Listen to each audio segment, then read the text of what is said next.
La vie vous a abandonné, rien ne vous marche, vous échouez presque à tout. Vous vous sentez écrasé sous le poids des forces ténébreuses, de l'isolement, de la solitude et des soucis quotidiens. Vous n'avez pas la paix et la tranquillité. Vous avez besoin d'accompagnement pour atténuer vos souffrances, pour développer la force et la puissance qui vous habitent. Suivez tous les matins Maître Maoulian Justin Dongbaoundé, grand initié aux lois et secrets de la vie. Avec Maître Maoulian Justin Dongbaoundé, vous allez abandonner vos solutions individualistes, source de vos malheurs et de vos errements. Vous allez découvrir la pensée métaphysique, seul gage de notre sortie collective du gouffre. Vous allez retrouver le chemin du mieux-être et de la joie de vivre. Message du Maître, un espace commun aux bâtisseurs d'une vie heureuse sur la terre. Mesdames et messieurs, hommes et femmes qui peuplent la terre, mes frères et mes sœurs, bâtisseurs de tous horizons, à vos différents grades, degrés et qualités. Je voudrais prendre ici la parole pour exprimer à chacun et à tous ma profonde et sincère reconnaissance pour vos soutiens de tous les instants. Je voudrais, pour le compte de cette 10e saison, poursuivre avec vous le voyage qui nous conduit au cœur d'un système de croyances existant dans le monde entier pour vous aider à découvrir, d'une part, ce qui se cache derrière ce que vous croyez comprendre de ce que l'on vous dit, pour vous aider à découvrir, d'autre part, les effets directs de ces systèmes de croyances sur la vie des hommes d'une manière générale et l'avenir des sociétés humaines, celle de l'Afrique contemporaine en particulier. Dans mon message de ce jour, nous allons découvrir encore un peu plus la vie fascinante de Galilée et plonger nos regards dans ces notes manuscrites qui décrivent comment il est parvenu à la construction de la lunette qui a permis d'observer pour la première fois Jupiter en 1610.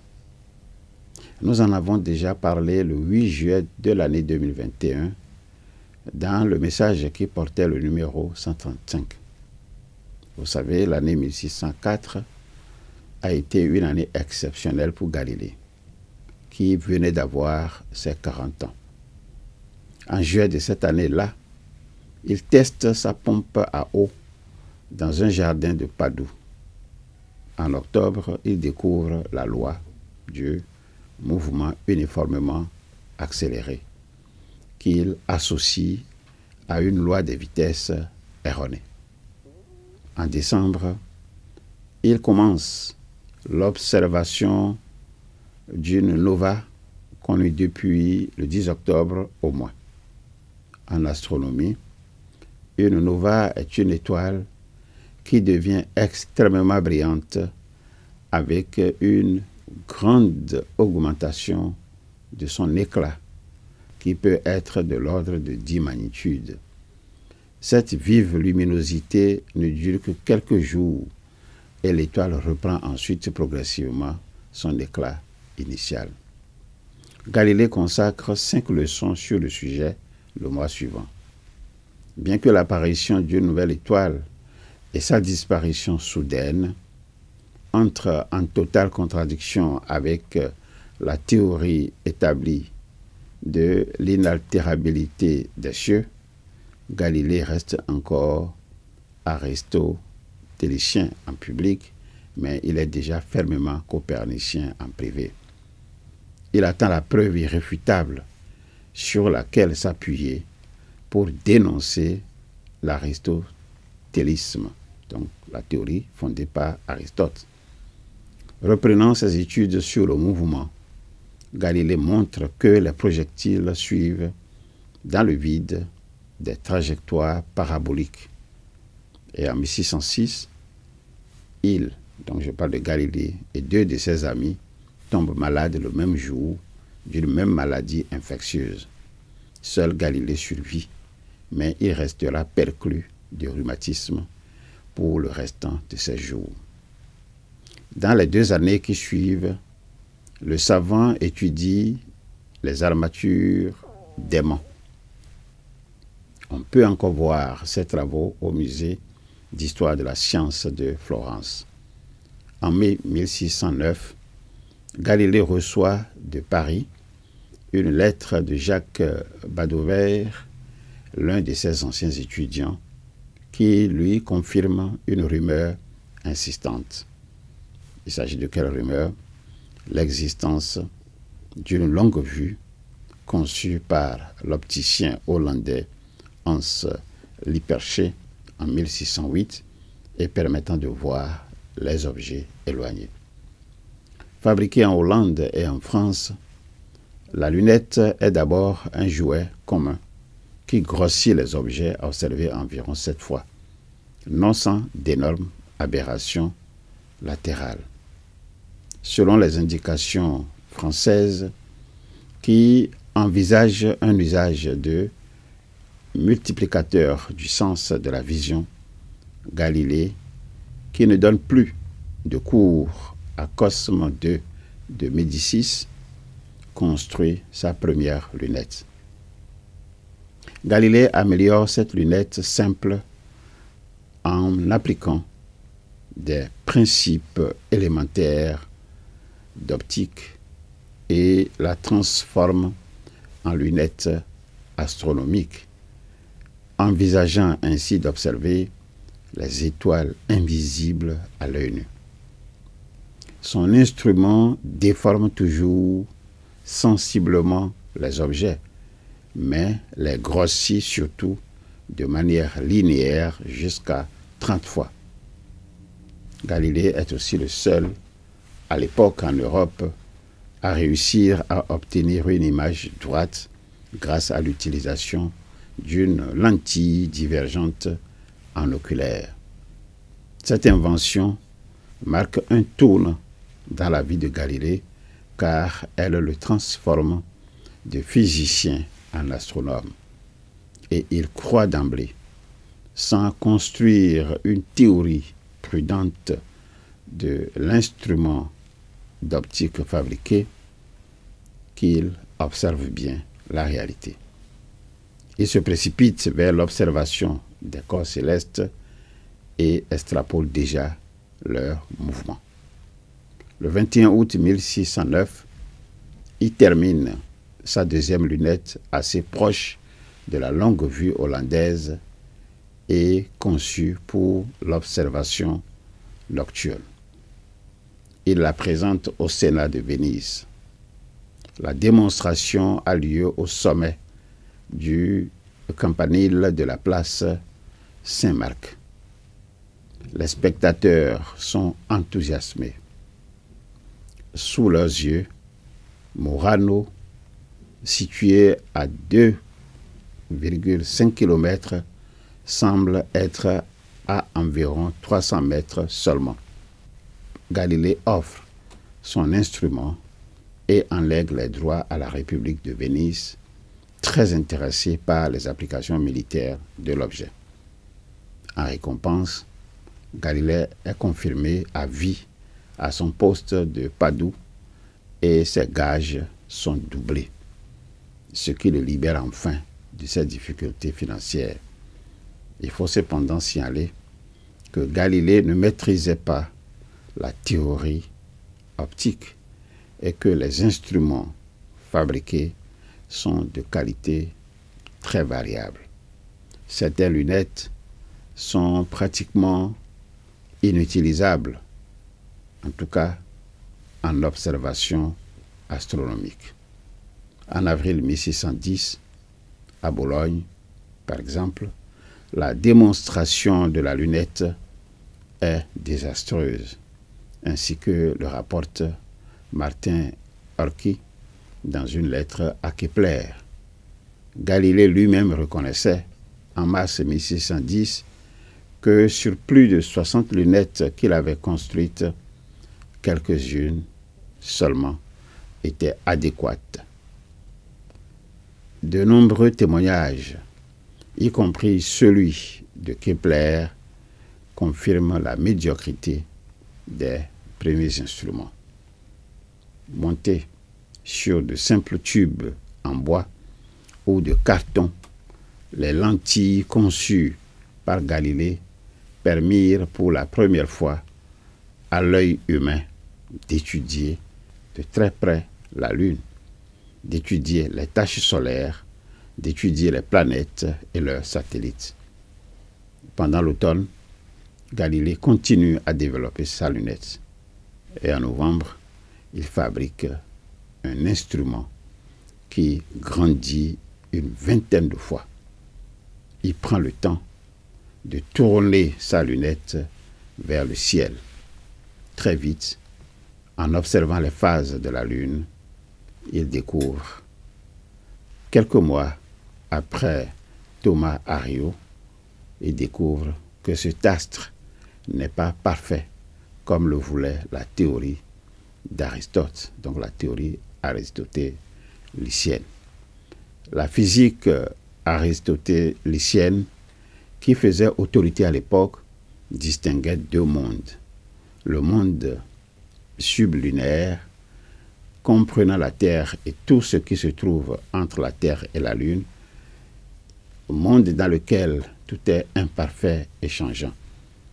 Et le second monde, c'est le monde supralunaire qui part de la Lune et s'étend au-delà. Dans cette zone, il n'existe plus que des formes géométriques parfaites, des sphères et des mouvements circulaires, lesquels mouvements sont réguliers et immuables. Galilée, quant à lui, observa une zone transitoire entre l'ombre et la lumière, ce qu'il avait appelé le terminateur, qui n'était en rien régulière, ce qui, par conséquent, invalidait la théorie d'Aristote. Galilée en déduit l'existence de montagnes sur la Lune et estime même leur hauteur à 7000 mètres, davantage que la plus haute montagne connue à l'époque. Il faut dire que les moyens techniques de l'époque ne permettaient pas de connaître l'altitude des montagnes, surtout les montagnes terrestres sans fantaisie. Quand Galilée publie son messager céleste, il pense que les montagnes lunaires sont plus élevées que celles de la Terre, bien qu'en réalité, elles soient équivalentes. En quelques semaines, il découvre, je parle de Galilée, il découvre la nature de la Voie lactée, dénombre les étoiles de la constellation d'Orion et constate que certaines étoiles visibles à l'œil nu sont en fait des amas d'étoiles. Il étudie également les taches solaires sur le Soleil et le 7 janvier 1610, Galilée fait une découverte capitale.